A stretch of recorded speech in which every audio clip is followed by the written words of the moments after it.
Welcome to Business Law 160. We're going to go on with Chapter 28, which is the agency relationship. Agency exists in all types of contracts. It exists in all different types of situations where there's more than one person, because agency at its simplest form is one person acting on behalf of the other. So if you tell your friend to go pick up something for you that you ordered at the store, your friend is actually acting as your agent. They're acting on your behalf. You gave them that relationship title that they're doing something on your behalf. Now that comes into play when we talk about contractual obligations and when we talk about businesses. And you're going to see now that the next few chapters we start to talk about the different types of businesses that exist, whether it's a partnership, whether it's a LLC, whether it's a corporation, and things of that sort. And as you grow as an entity, agency certainly exists. So it can exist in a partnership between two partners. It can exist in a single corporation. I'm going to give you examples of that. But agency is a fundamental building block for businesses, for different types of relationships. So chapter 28 tells you that practically every type of contract of a business transaction can be created through an agent. And when you have two partners, let's say, the partners are acting on behalf of one another. They're acting on behalf of that partnership. And so when you have that agency relationship, it is a relationship of trust. It is a relationship of making sure that you're a fiduciary obligation, like you're doing what's best for that entity on behalf of your partner, on behalf of the corporation or the entity that you're forming. So just kind of keep that in mind. And there's two different types of agencies that the book mentions. You have the internal and the external. So the internal agency could be like what happens in a actual corporation, like a boss telling his legal assistant or his administrative assistant to do something for him. And an external component could be the one entity, one corporation having subsidiary and acting on their behalf. So if you're looking for a definition, which is in your textbook, it's a agency is a consensual relationship in which one person acts as a representative of or acts on behalf of another person with the power to affect legal rights and duties of the principal. The principal has the right to control the actions of the agent, and the agent functions as if the principal did the exact same thing or dealt on their own with that respect. So if the agent is acting under the direction of the principal is exposed to any and all liability because it's the principal that told the agent what to do. You can only authorize an agent to do legal things, okay? So you cannot delegate your agent to go get rid of your competition, okay? That is illegal. You cannot do that. So what is illegal doesn't count. And so if your agent wanted to be loyal and got rid of your competition, they're going to be in trouble and you're going to be in trouble, because murder is not a good thing. We don't do those things. That's illegal. We don't kill people. And you can't also delegate certain personal things. When we've touched upon this before with certain legal aspects. So if I'm hiring a particular painter or a particular artist to draw my portrait or my family's portrait, now as the artist, I cannot delegate that duty to my understudy to paint this family's picture. Why? Because a particular person was hired for a particular set of skill. If I had gone to a doctor to do my brain surgery, that doctor can't then go ahead and say, you know what, I'm going to delegate my duties as a physician to a first-year resident to complete the surgery.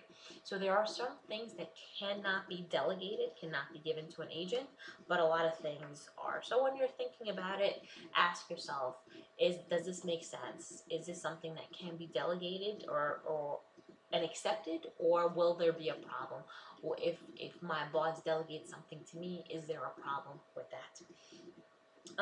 And along the realm of agency, there's two different types of relationships: the employer-employee and the principal with an independent contract. This is also something important for you to know and understand.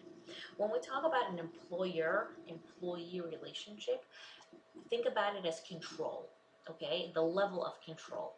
The employer will control every aspect of work that an employee does. So, for example, if I have a um, legal law firm that I run and I have a legal assistant, and I tell my legal assistant to go do research on a particular case, that particular case can be the only thing that this person works on. So it's all about control. So if my legal assistant can only be doing that particular thing. If I own a factory of some sort and I have employees that their job is to build whatchamacallits, their job is going to be building whatchamacallits. They're not going to be coming up and creating something on their own that they want to start building, right? I have total control of what they're building. Now, principal and independent contract is different. A principal hires an independent contractor to do work for him or her. They hire them for their special skill, but they're not going to manage the day-to-day specific operations that they do. So a hospital hires a doctor. Is the hospital management going to be with the physician telling him or her how to operate on a particular patient? No, they may have guidelines, standard guidelines, but they're not going to tell the doctor, hey, open here, cut here, insert hands and pull guts out from here. Now you're hiring an independent contractor to do a particular work.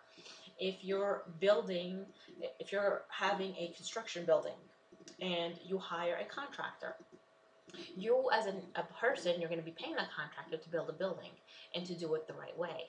But do you know where the wiring is supposed to go? Do you know where what subcontractors you're going to be hiring? Do you know what sheetrock is and taping is and all that jazz? You may not, but you're hiring somebody for their specific expertise. And their area of expertise is not going to allow you to manage the day-to-day, and you're not going to be like on top of them. There's not going to be that full level of control, okay? So just keep that in mind. It's an important thing to know.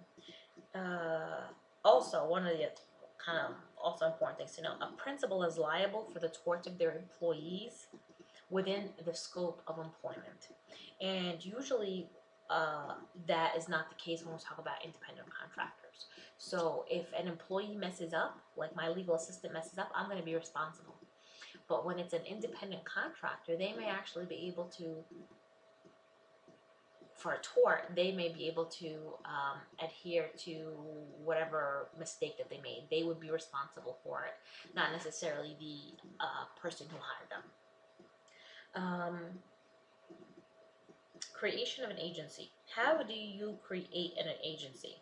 Well, you need three things. You need three basic elements to have an agency created, and that's assent, meaning an agreement, assent, control by the principal, and the agent acting on behalf of the principal. So one more time, when we talk about how an agency is created, it is three basic elements: assent, A-S-S-E-N-T, which is an agreement to be an agent. It is the principal and the agent controlled by the principal, and the agent acting on behalf of the principal. Agency by the estoppel, you don't have to worry about that.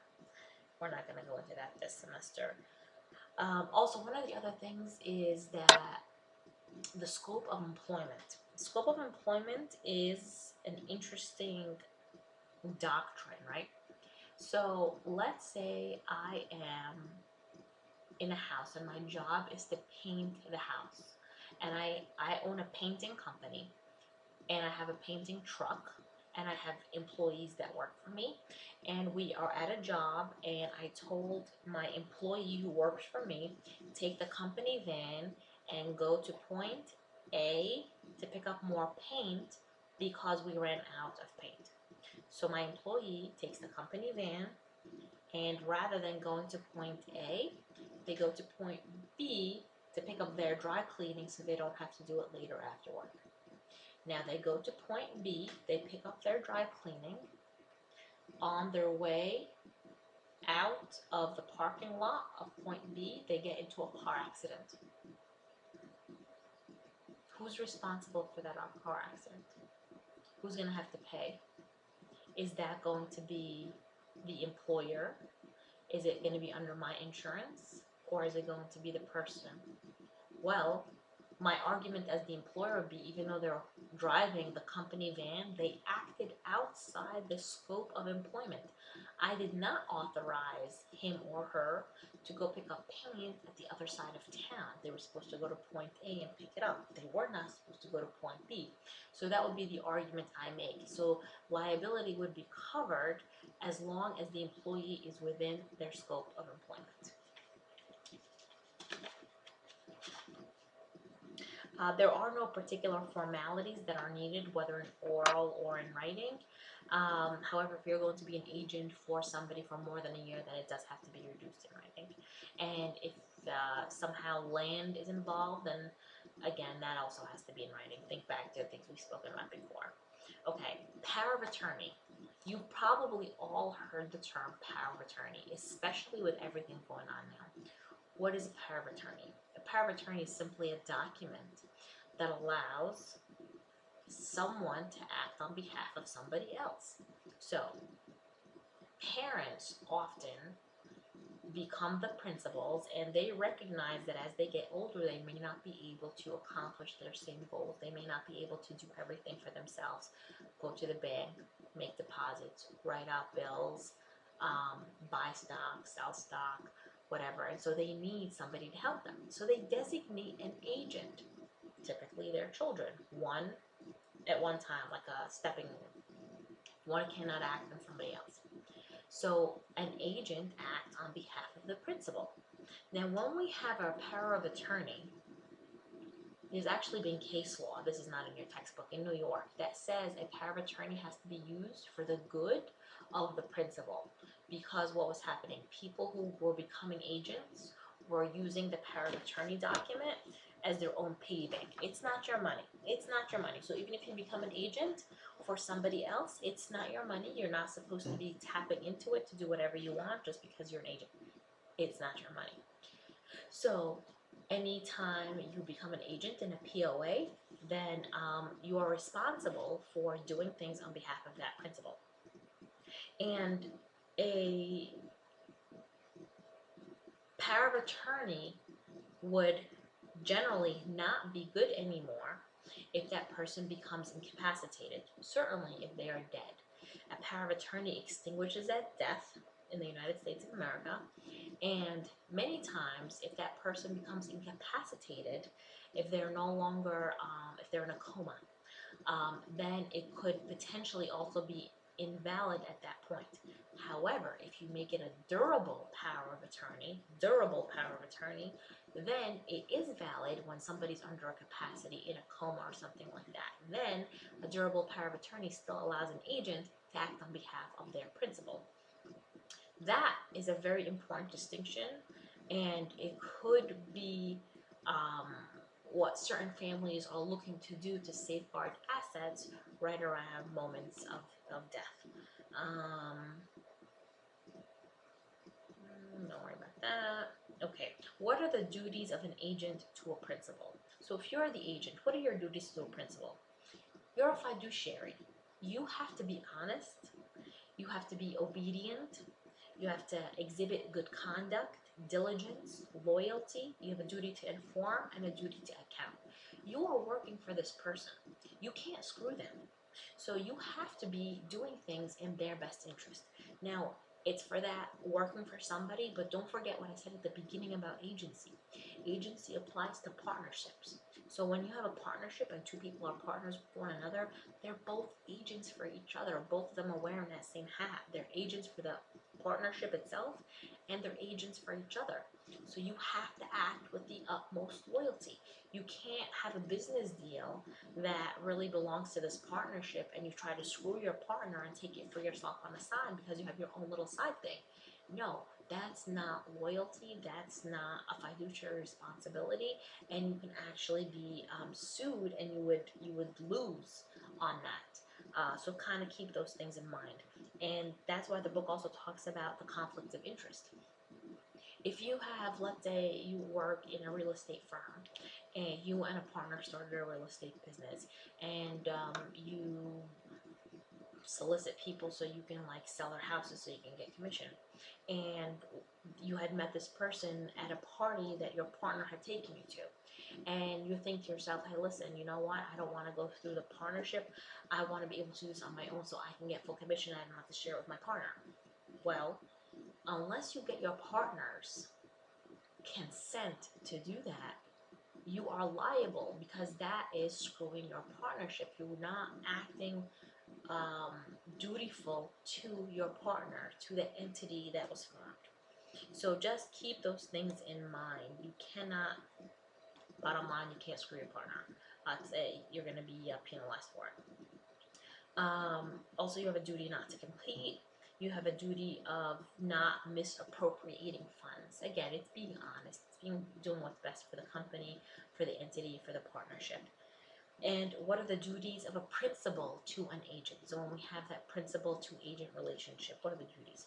Compensation, right? So if you're an employee and you work for an employer, what does the employer have to do? They have to pay you. They have to reimburse you if you buy things for the company. You bought paper for the printers. You got to pay for that. And if you get into trouble on behalf of the partnership, the entity, the company, the corporation that you work for, and you did exactly what you're supposed to do, your company, corporation has a duty to reimburse you and indemnify you, meaning hire you counsel that can then protect you. Okay, so those are a couple of things, the duty of a principal to agent. Let me see here, what else? How do you terminate an agency? If both sides decide they want to terminate it, so it could be by revocation, it could be renunciation by either side. You both decide this isn't working out, you want to go separate ways, go ahead. If one person wants to breach, get rid of the relationship, then that's fine as well. It does not have to be mutual unless there was a written contract, so you gotta keep that in mind. And then also, if you had agreed to, let's say, work for 6 months and that's over, then that's over unless it's renewed at some point. What will terminate an agency, amongst other things? Death terminates agency relationships. So if somebody dies, that's gone. And when we also talk about power of attorneys, I mentioned it before, I'm going to mention it again. So death terminates a POA, and so does incapacity unless it's a durable power of attorney. Okay, remember that.